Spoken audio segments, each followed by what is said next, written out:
What we're going to be considering today is briefly, in each of these, because we have so little time on this, how is mindfulness used in counseling? I'm just going to give you 3 examples of that. Then the question of what's the research on mindfulness? Does it actually work?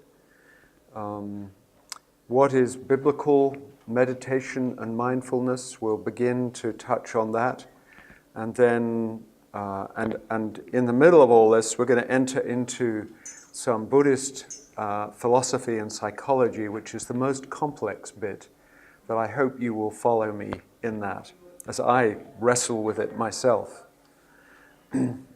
So here we are, we're slowing down, hopefully, not multitasking, you're not doing your emails, you're not doing your texts on your phones, hopefully.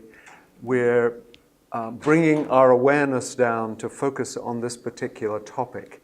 So we're mindfully approaching this topic of mindfulness. And I want you just to sit still for a moment and reflect. You could do this, obviously you can do this on your own. Just to be still and know that He is God. Just for you for a moment, what does it mean? I sat out in the sunshine just before I went into the Bible study and just felt like I was sitting in the glow of God's presence, and a whole lot of words about His character came just flowing into my mind. But just be still and know that He is God. The critical part of this is that it's in relationship. And that is a profound distinction between Christian mindfulness, meditation, and Buddhist mindfulness, as we will see as we go into this. And it's about relationship with a God who is both out there, but also in here, the indwelling Spirit. And we are called as Christians to contemplate the whole of reality from God's perspective. And obviously we begin with Scripture. This book shall not depart from your mouth, but you shall meditate on it day and night, so that you may be careful to do all that is written in it. And it's obviously not just about law and legalism, but in that book you find who God is, and you find the message of His love and His grace to us. You find how important it is to be in relationship, that we're made in His image for relationship, for dominion over this earth. I love this Eugene Peterson's paraphrase of Psalm 46 in the Message. He says, "Attention all, see the marvels of God. He plants flowers and trees all over the earth. He's mindfully looking at the creation. Step out of the traffic. Take a long, loving look at me, your high God, above politics, above everything." This is the being still and knowing that He is God. Stopping the multitasking, stilling your mind in His presence. So, this is just a beginning look at some biblical meditation. We'll come back to some other passages. But what we looked at yesterday were the basics of mindfulness, of centering down, initially focusing on your breathing to bring your attention to one place, opening up then to an awareness of sounds, sensations, ideas, thoughts, images going on inside you, and then observing them, watching them come and go as a part of getting to know yourself, your body, your thoughts. And initially, don't judge and evaluate or interpret, but stay with it. Live in the moment. Let it be. Notice it. So it's the noticing, it's the awareness that is the sort of core discipline of mindfulness. And we looked yesterday at Terry Fralich's sort of very down-to-earth view of mindfulness, of the stopping, paying attention to negative reactions, the breathing, the releasing of the tension, allowing the negative, the tension, the frustration, the anger, the anxiety, to soften. And then to reflect, what are the patterns in this? What are the false beliefs, the lies that I'm believing that make me feel this way? What's happening inside other people? So making you more mindful of them, not just of yourself. And then what is the loving, respectful, skillful response? Not fighting, not fleeing, not freezing now, but being able to choose a little more because you've become more self-aware. So we've looked at the basics. So let's look just, again, this is brief, but in thinking in particular, just to give some examples of what about with depression and with anxiety and with pain. So you can see how if mindfulness helps you with emotional regulation, affect regulation, and self-acceptance, it reduces your emotional reactivity. So when you're feeling full of anger, bitterness, sadness, whatever it is, you can sort of slow down and become aware of it and look at your sadness, look at your anger, look at your fears, and deal with them more slowly without just sort of identifying with them and embracing them and ruminating constantly about them. But that's a discipline. So this is what we're saying to patients, to clients, is I can't fix you. I can give you tools to help yourself to retrain your brain. You've got stuck in these deep grooves of rumination, of self-pity, of anger with others. And if you're going to begin to turn away from those and dig new paths in your brain, create new neural networks, have other neurons firing together that will eventually wire together, this is a discipline practice that you need to do every day, ideally maybe twice a day. Take some time. So mindfulness-based cognitive therapy, so it's a combination of mindfulness and cognitive therapy, claims to be more effective than meds in preventing relapse in depression. You remember what we talked about yesterday in relation to emotions. What we resist is often perpetuated. So there's an element here of acceptance, and then somehow you accepting it, coming to terms with it and dealing with it in a more healthy way, rather than just fighting it, struggling with it all the time, helps it to sort of almost dissolve away. So it's part of a comprehensive approach with depression. First of all, careful taking of a history with the person. You sit down with them, you hear their story of how they got into it, why, and so on. You obviously have to assess risk with depression of self-harm. And if there is suicidal risk, you're not going to go straight into mindfulness. You're going to do other things, and you're going to make sure that they are safe, and so on. But so mindfulness is just one tool among many. It's not the big cure-all. It's one tool in your armor, in your armory of helping people. Other things like exercise, like social activities, other behavioral interventions, medication, all of those may be indicated. So you have to ask with each client, is mindfulness appropriate? And where in the process of therapy can we introduce it? But I would suggest that in most people with mild to moderate depression, it could be a useful tool. If you think of anxiety, again, it's sort of the same core principles are there. So most of us have anxieties that have been conditioned by our environment to some degree, and partly by our own choices, where we have cultivated the habit of anxiety. But you may be a much more anxious person than most. Some people are. About 30% of the population fall into the high anxiety category of temperament, about 30% in the low anxiety category. I heard these referred to in a research paper the other day as the high anxiety people are the orchids, the low anxiety are the dandelions, and the 40% in the middle are the tulips, which is sort of a visual way of helping us to think about it. But orchids. Do you know orchid? Oh, yeah. Yeah.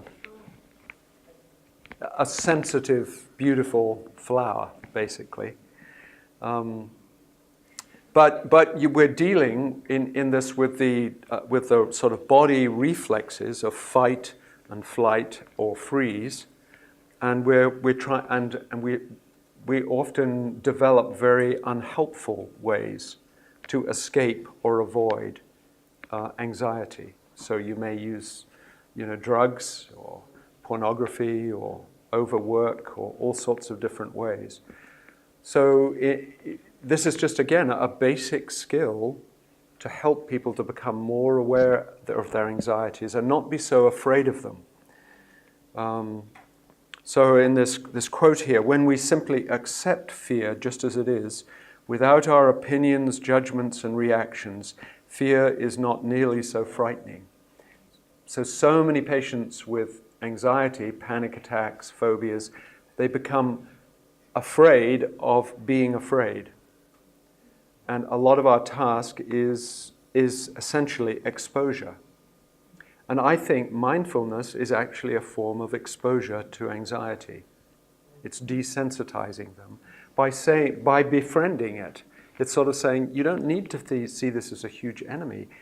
Be aware of it. Be aware of its positive functions in your life, because you need some anxiety to fight and to flee. So there's a sort of acceptance and compassion with yourself. I'm not a bad person for feeling anxious.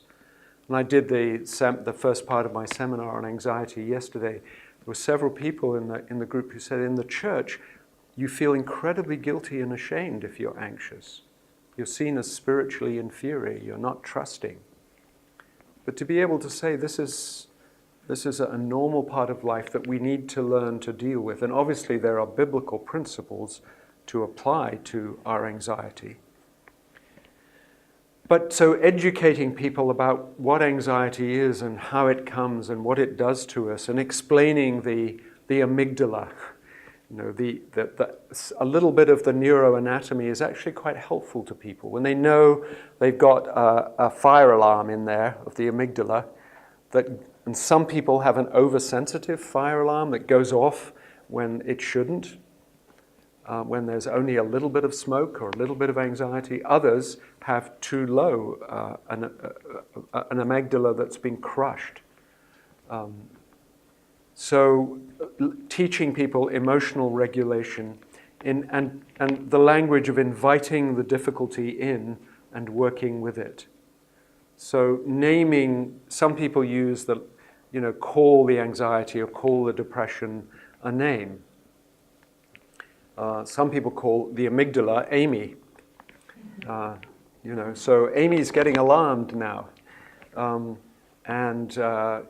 you might give the actual anxiety, which helps to sort of separate it from your core identity. So this is experiencing it, tolerating it, without immediately running to avoiding. And you can't get through anxiety and fear without facing your anxieties. There's no other way. You have to go through them to get out the other side. So this is a form, I think, of exposure therapy, and it's in the context of relationship some of us desensitize ourselves naturally. If you're afraid of flying and you don't give up flying, you keep flying, it's likely that you will fairly quickly desensitize yourself and get used to it. So a lot of exposure happens in life anyway, but in a therapeutic situation, you're helping the person to feel safe and giving them the tools to then deal with the anxiety. And this is, again, just one tool. Now, in the area of pain, and Marek has worked in pain clinic, so he may be able to tell us a little more on this. But here is a quote, which is a story about the Buddha, a story that the Buddha tells apparently about the two arrows.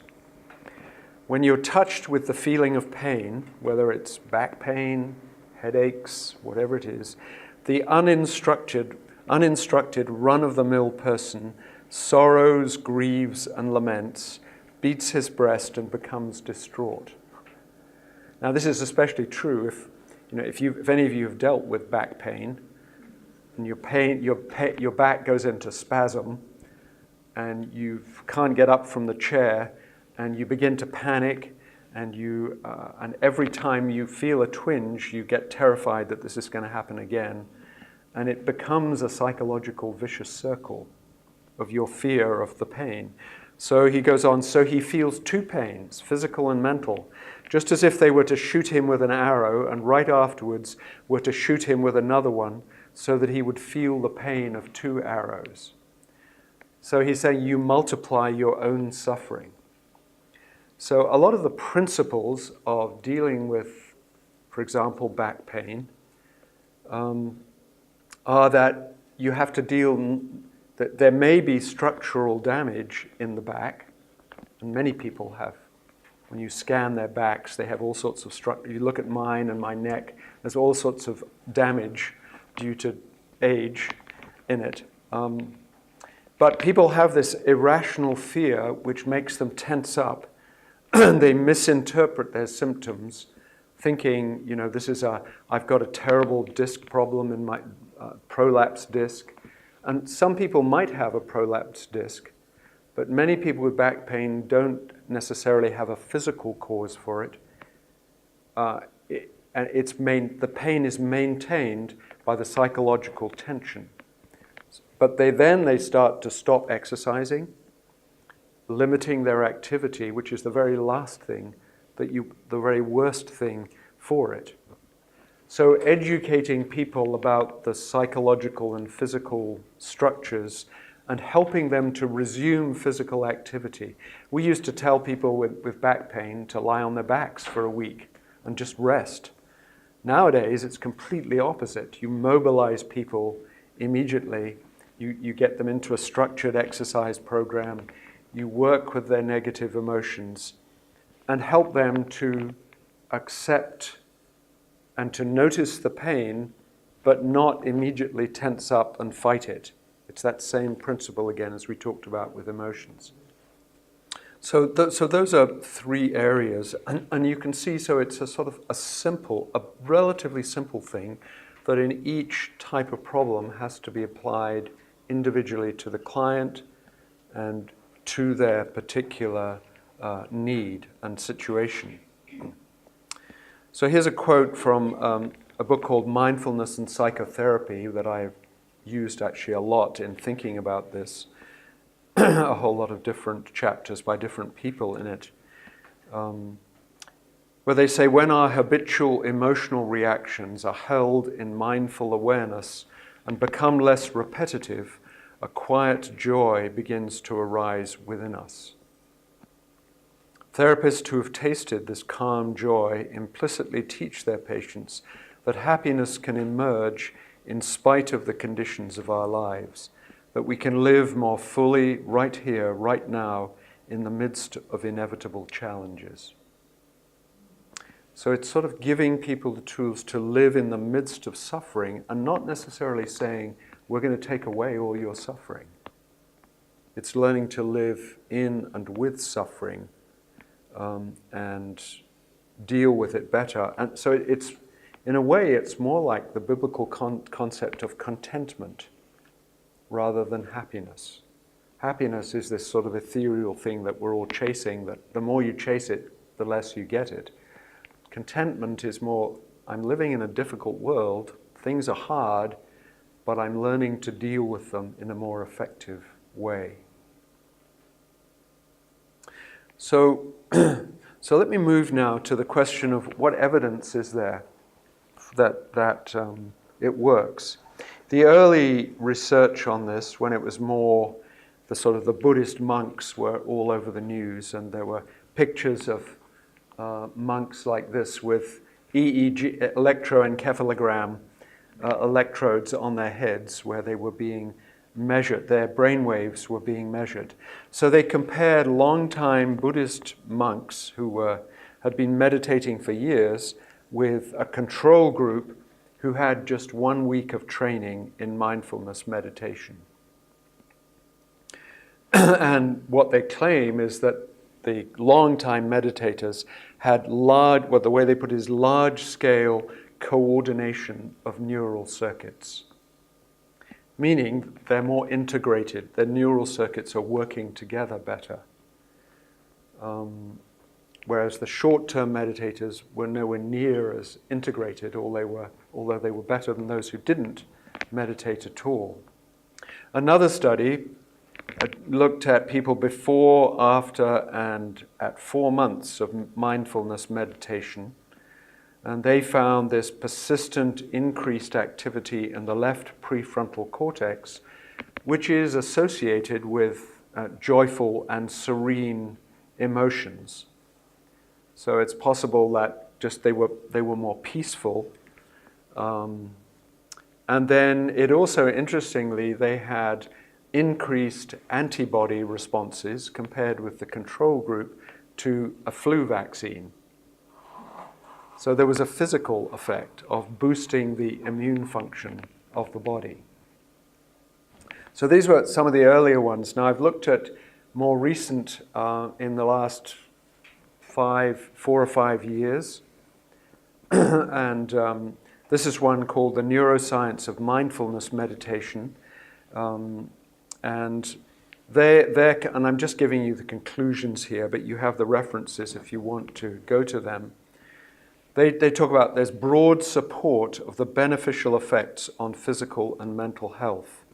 But, and in all the research that I've read, there are caveats like this that said, but we need much more rigorous studies to understand the neural mechanisms of what's going on. We don't really know very clearly. But what they claim in a lot of these research studies is a whole list of neurological changes. And you don't need to know all about these, but this is just an example of, let me just read a few of them. So increased density and activity in the prefrontal cortex, which is obviously where we're dealing with particularly a lot of emotional stuff. Decreased size and activity in the amygdala, so the alarm is turned down. Increased connection between the amygdala and the prefrontal cortex, so you have more emotional regulation. Reduced stress response, so more reduced amount of cortisol and adrenaline released. Increased GABA. GABA is a neurotransmitter that has a calming effect on the brain. And sort of general integration in the brain. Now, another research study sort of throws in question how much we can trust all of this. And so I'm still holding lightly some of the research. I'm not, until there is more detailed research. Here's a review in 2014 and a meta-analysis. Now, you know what a meta-analysis is? Where it looks at lots and lots of studies, hundreds of studies, and basically winnows them, sorts them out, and says which of these are good studies? Where do they have reliable control group? Where is there no vested interest? Did the people who do the research, were they the ones who were actually doing the training in mindfulness? Were they the ones who paid for the research? So trying to, and they came out of 18,743 trials, they said there were 47 good ones. That's a pretty general view of psychological research in the 2018. There have been several articles and books written about this, of how bad the quality of research is becoming. So don't just trust just because it's in a scientific paper. You need to learn how to read scientific papers. But they did say there's moderately strong evidence that mindfulness meditation had a small but consistent benefit in relieving anxiety, depression, and pain. depression relieved 10 to 20% of the time. An Oxford study done a few years ago said that it was better than in helping relapse than in severe depression than medication. But I've seen recently some questions about the methodology in that study. Another one in 2015, a long article, Systematic Review and Meta-Analysis. Their conclusion was this: although there is continued skepticism in the medical world towards mindfulness-based stress reduction, mindfulness-based cognitive therapy, the evidence indicates that both are associated with improvements in depressive symptoms, anxiety, stress, quality of life, and selected physical outcomes in the adjunct treatment of cancer, cardiovascular disease, chronic pain, chronic somatic diseases, depression, anxiety disorders, other mental disorders, and in prevention of healthy adults and children, in prevention of these diseases for them. So again, some evidence. It's not, intensely powerful. And then the most recent one I read was in Scientific American Mind, where they devoted a whole article to this question just a few months ago, and they quoted this article from 2015. 15 prominent psychologists and cognitive scientists caution that despite its popularity and supposed benefits, scientific data on mindfulness is woefully lacking. Many of the studies on mindfulness and meditation the authors wrote are poorly designed, compromised by inconsistent definitions of what mindfulness actually is, and often void of a control group to rule out the placebo effect.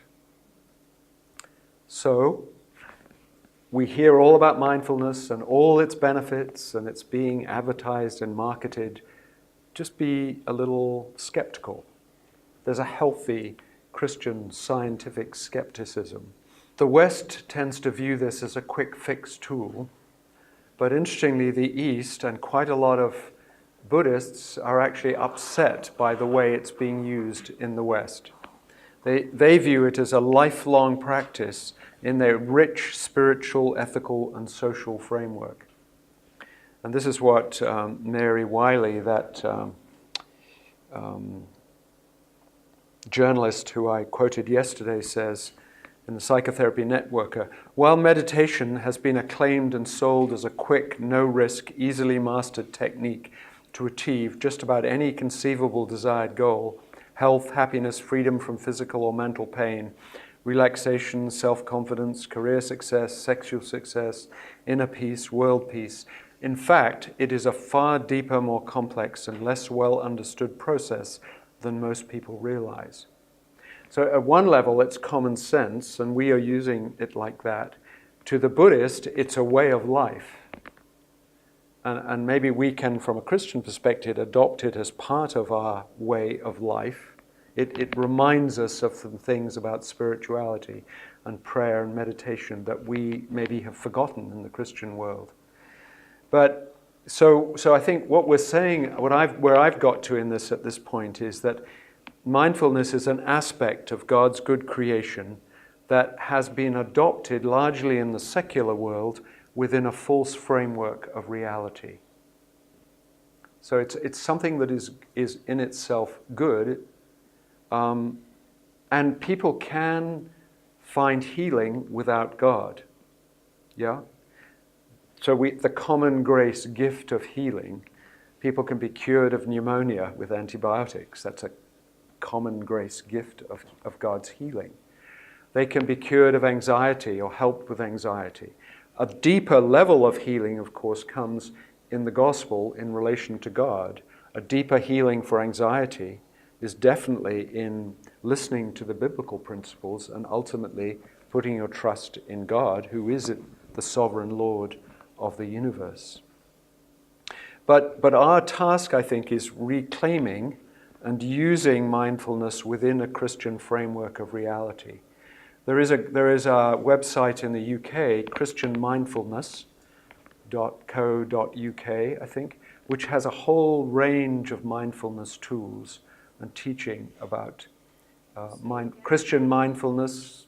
I think it's .co.uk, something like that. If you Google Christian mindfulness, you'll find it. And it's taking very much this same view.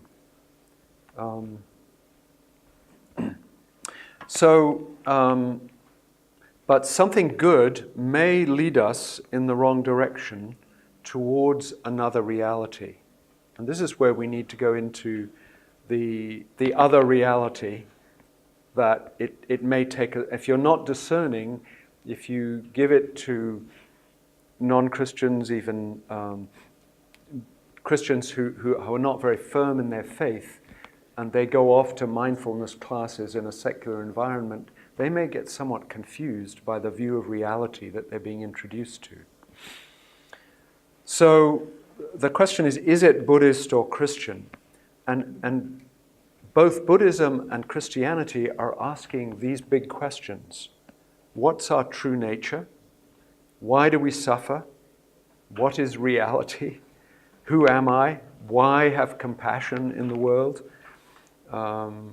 If we have gratitude, to whom or to what do we have gratitude? Does God exist? Who or what is God? And the answers intriguingly overlap. And this is where the confusion comes.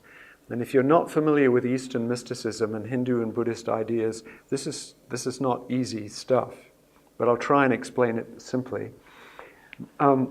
Buddhist mindfulness, mindfulness really was introduced into the world through Buddhism in the form it is now. It's a meditation technique introduced by the Buddha 2,500 years ago. It's a part of what is called vipassana, of insight meditation. And you can see there what the Buddhists encourage you towards is right understanding of the world, right thought, right speech, and so on. And one of these, of course, is right mindfulness, the seventh of the noble paths. So it's a mental discipline aimed to achieve uninterrupted mindfulness for the purpose of reaching a heightened level of spiritual awareness. Now, this is what people teaching yoga would say. You ultimately, if you do yoga properly, you will learn that it is designed as a physical exercise to awaken the kundalini energy, as they call it, in the lower part of your back, your sacrum, which then rises up through various levels to your brain and gives you an experience of enlightenment, which is where you see that the ultimate nature of everything is one. So this is the sort of higher Vedanta form of Hinduism. Now, you can practice yoga without getting into the whole worldview, and it can be I practice yoga as a physical exercise. It's very helpful and healthy. But it doesn't take me into that whole other worldview. And this is the same with mindfulness. You can do it without taking you into the Buddhist worldview but the purpose of mindfulness comes out when we begin to look at the Buddha's questions.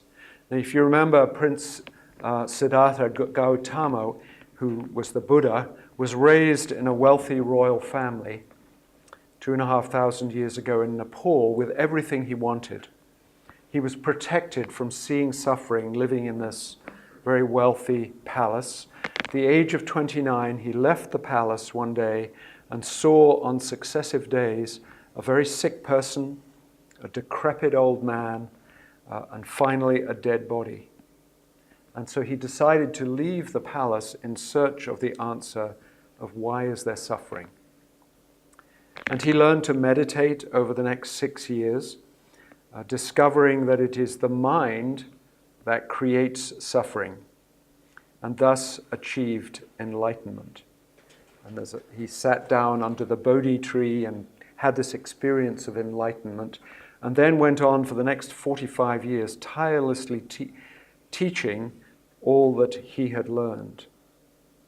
And this state of mind of enlightenment is free from disturbing emotions and expresses itself through fearlessness, joy, and active compassion.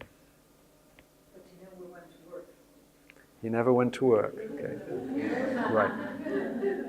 And the Buddhist monks who are seeking enlightenment go around with their begging bowls. They spend a lot of the day enlightening, but they live off other people. So he was asking this critical question, which any sentient being asks: why do we suffer? It's where many people begin when they're looking at Christianity. How do we relieve suffering? And here's a picture of the sort of demons around the Buddha under his tree of lust and pride and fear, trying to draw him away from his enlightenment. Now, a more contemporary version of the Buddhist philosophy as this comes out in Tara Brach's book, Radical Acceptance, Embracing Your Life with the Heart of a Buddha. And she says, we discover the wholeness, wisdom, and love that are our deepest nature. She says, for all of us, the path of befriending our experience, that's what we've been talking about, requires great gentleness and patience. As we learn to meet whatever arises in our body, heart, and mind with radical acceptance, we discover a precious freedom. Rather than being identified as a defended and insufficient self, we come to trust what Buddhists call our Buddhist nature, the awareness and love that are our true essence. Notice this, the awareness and love that are our true essence. We discover the wholeness, wisdom, and love that are our deepest nature. So, wholeness, wisdom, and love that are our deepest nature. So essentially, underneath the facade, you are perfect the way you are. There's a story of a Buddha that was found in Thailand many years ago, big statue that was all black and muddy, covered with mud. And everyone wondered why this was so. And one day someone went up and touched the Buddha with a wet hand, and some of this blackness came off. And underneath, they discovered that the Buddha actually was gold. That's the true nature underneath who we are. So, remove our facade. What? Once we remove our facade. Once you remove the facade, right, and get in touch with it. So, here we have this comparison between the Christian and the Buddhist notion of true nature. So, the Buddhists would say we are ignorant of our true nature. We're living out of our false nature. And if we could only discover and live in our deepest and truest nature, we would be loving and compassionate and kind and wouldn't feel anxieties and so on. We as Christians would say, we are a combination of true and false. We are a combination of dignity and depravity, of old nature and new nature. But our new nature is one because we are united with Christ and given His nature, His righteousness. It's not something that is inherent. And do you feel here something of the tension of the language overlaps in terms of talking about true and false nature? But we are not perfect the way we are we? And however much we deal with that, we don't get down to a core of our perfection. We are fallen beings. So one Buddhist teacher says, purity means that our true nature is already perfect and complete. None of our confusion and fear can change this inner purity. It doesn't get worse when we suffer or improve, when we become enlightened like the Buddha. We don't need to add anything to it or take anything away, nor do we have to do something to get it. It's here with us each and every moment, like a diamond in the palm of one's hand. And then the monk I quoted yesterday, Thich Nhat Hanh, puts it this way in his little poem. Our true home is in the present moment. To live in the present moment is a miracle. The miracle is not to walk on water. The miracle is to walk on the green earth in the present moment, to appreciate the peace and beauty that are available now. Peace is all around us and within us, in the world and in nature, and within us, in our bodies and our spirits. Once we learn to touch this peace, we will be healed and transformed. It's not a matter of faith, it is a matter of practice. So it is the spiritual discipline of mindfulness that gets you to this place of awareness and realization of your true nature and liberates the compassion and gratitude and these other things in you. Hidden potentials. Hidden potentials. Right. So as I think about Buddhism and Christianity and mindfulness, there's this area of CGW, the common grace wisdom bit. This is where they overlap and where there are things that are true that the Buddhist is saying, but you need discernment because the Buddhist diagnosis and prescription overlaps with the Christian one like this. We're made in the image of God, and even if you don't believe in a personal God, as the Buddhists don't, you still can't escape from the reality in which you live. So certain human reactions happen. It's how we explain human reactions. It's how we try to cure how we try to deal with suffering. Now, to make this a little more complex and to delve a little more deeply into Buddhism, Buddhists talk about the Four Noble Truths. Have any of you studied Buddhism at all? You have a little, Dick? You have a little bit? The first one, the human condition involves suffering. We all suffer. We can agree with that one? That's true to Christianity and Buddhism, isn't it? Where the suffering comes from is a different issue. The cause of suffering, the Buddhist would say, is craving because we get attached. We become greedy.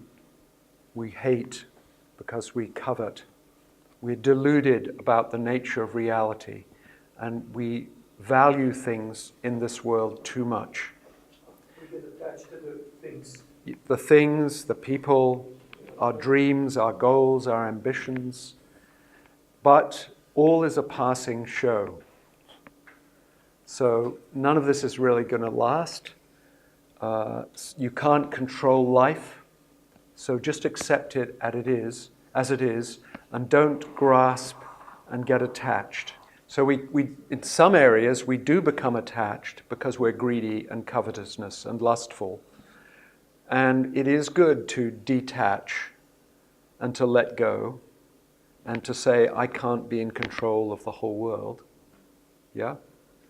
But there's a subtle difference because you can't detach from everything. You have to reattach to God. To God, and there is a right dependence and relationship on people.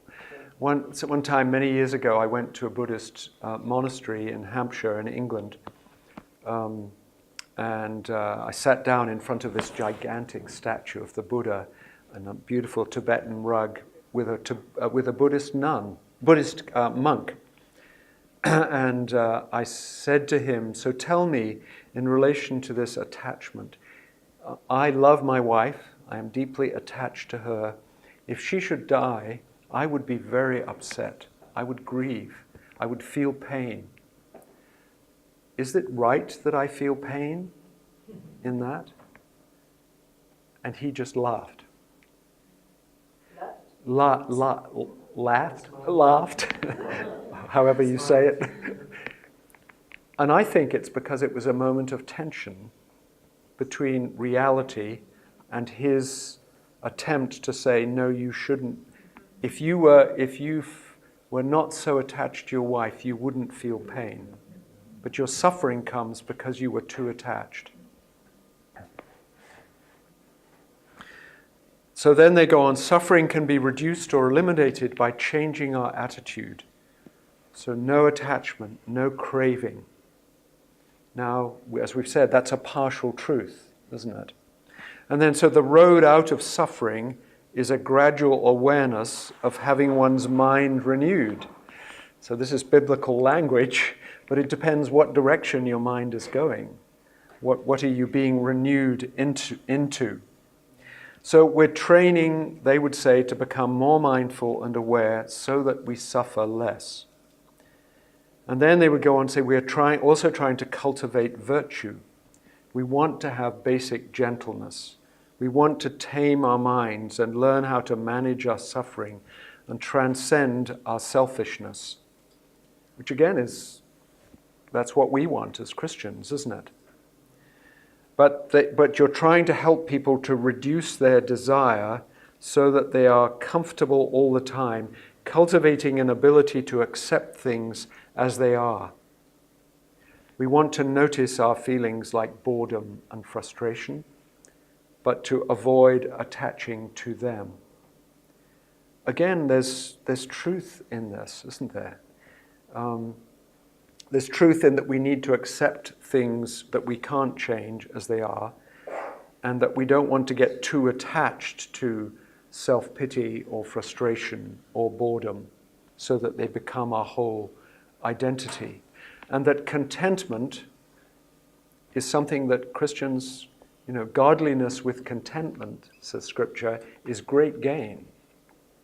So this is our sense of accepting things as they are. The problem comes in the Buddhist view, I think, is that they're so accepting that many Buddhists who are involved in mindfulness meditation retreat from being concerned about the suffering of the world. Now, not all of them, and we'll see that in a moment. But if you just look at the difference between the Christian and the Buddhist view, so the Christian says suffering comes out of the fall, and we can be redeemed from it and rescued from it, and one day the whole creation will be renewed and restored. The Buddhist says we are inherently perfect. We've lost touch with it through ignorance. We're deluded, we're attached, we crave, and we need to learn right-mindedness and enlightenment.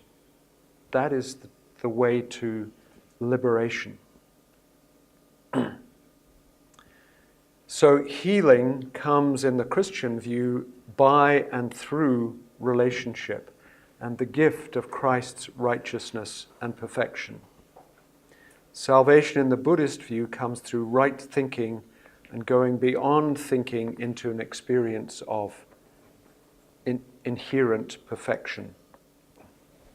And working hard. Working hard and not working hard.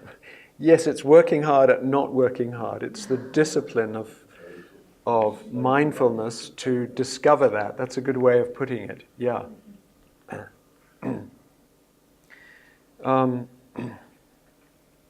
So just a little more on some of these phrases of attachment. They're saying that we have a need to hang on to, rely upon, or overly invest in things and people that ultimately are impermanent. And impermanence is this state of flux. No thing or event or person lasts forever. We are to go with the flow and not be attached or react. And here's a critical bit that we get into is, what is the self? There's no core self in the sort of heart of Buddhist philosophy. The sense of self and mind is a distortion of reality. If I have a quote here. Once we come, or for example, in relation to addiction,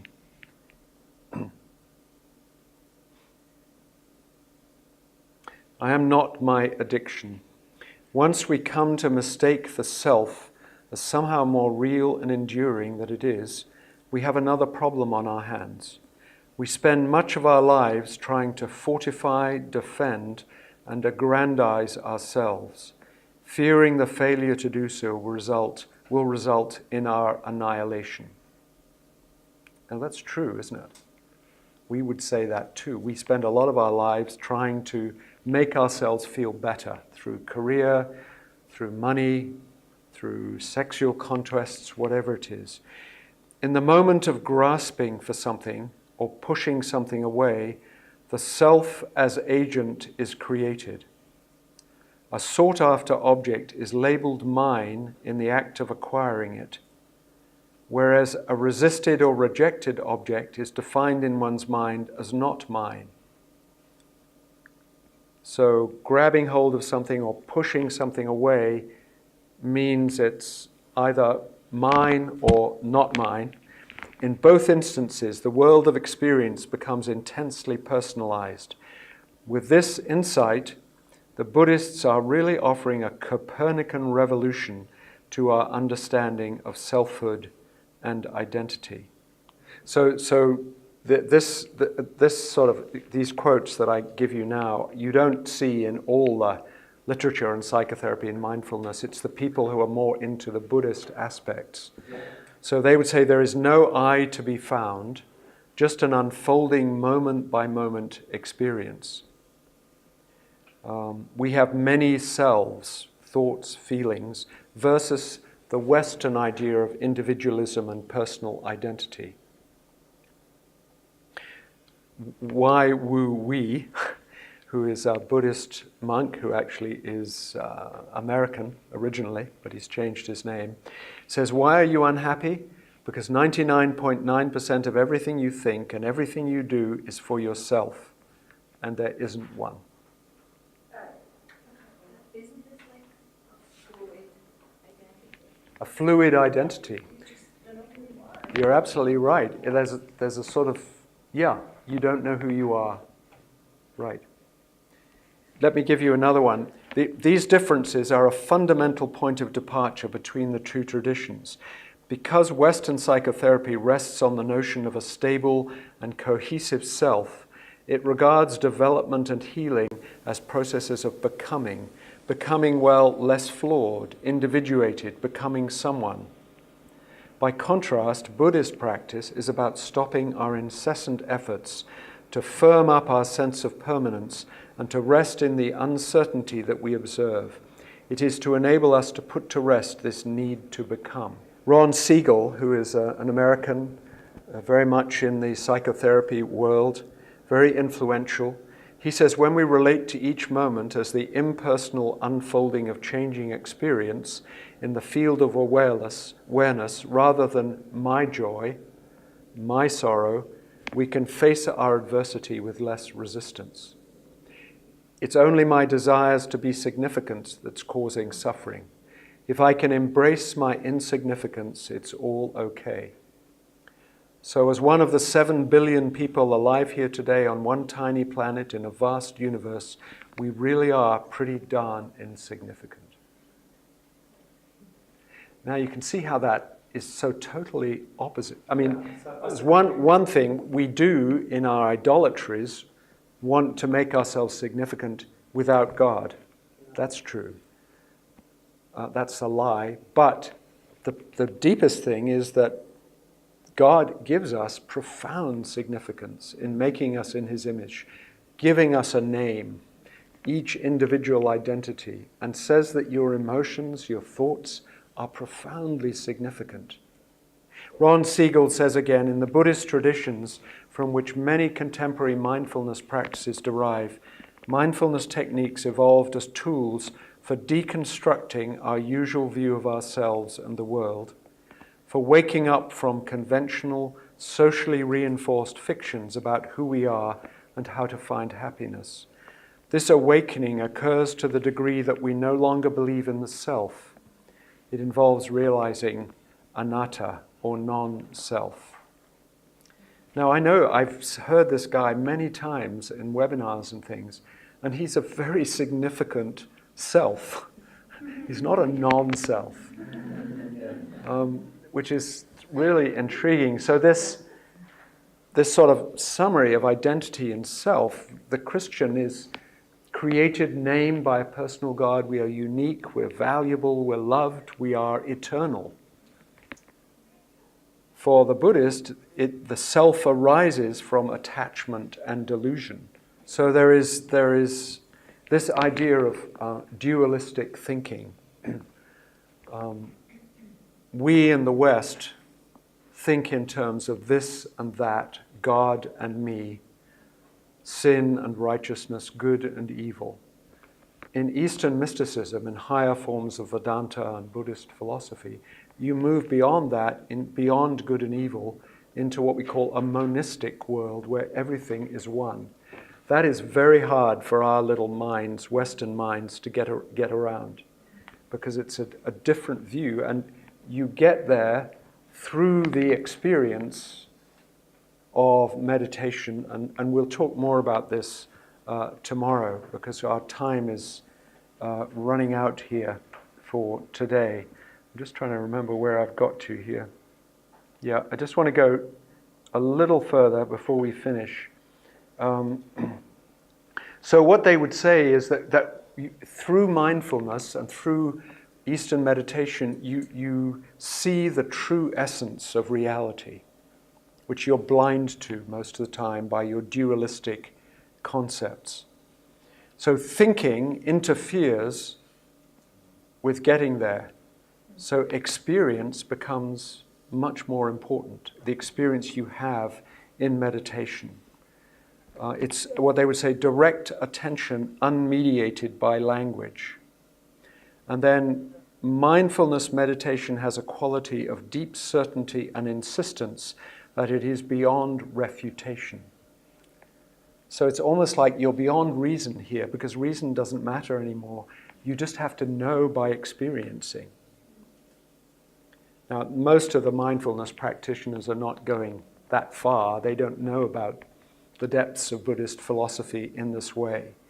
But mindfulness leads you to insight. Insight leads to wisdom, to awakening. Greed, hatred, and delusion are eliminated. This is their goal. You're content with all circumstances, free of involuntary conditioning, and in no way driven into action by compulsion. Generosity, kindness, understanding emerge. You discover your true nature. And one of the things that they talk a lot about is, or two things, are gratitude and compassion. And as I finish, just to highlight the personal and the impersonal nature of this,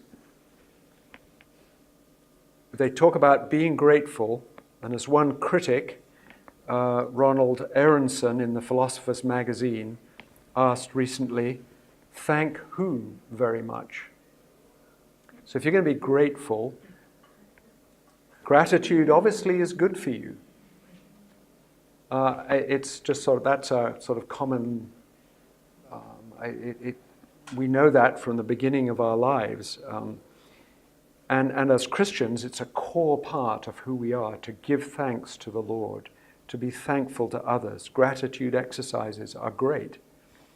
Don't be anxious. By prayer, thanksgiving, let your requests be known to God. So this is, I think, the core that we'll come back to again tomorrow, that it's the difference between ultimately an impersonal universe and a personal universe. And it's very difficult consistently to live in a universe that is utterly impersonal, where all is one. So most folk who are involved in Hinduism and Buddhism, I don't think can live consistently within that worldview. And that's the place of tension where we have opportunities for apologetics and conversations.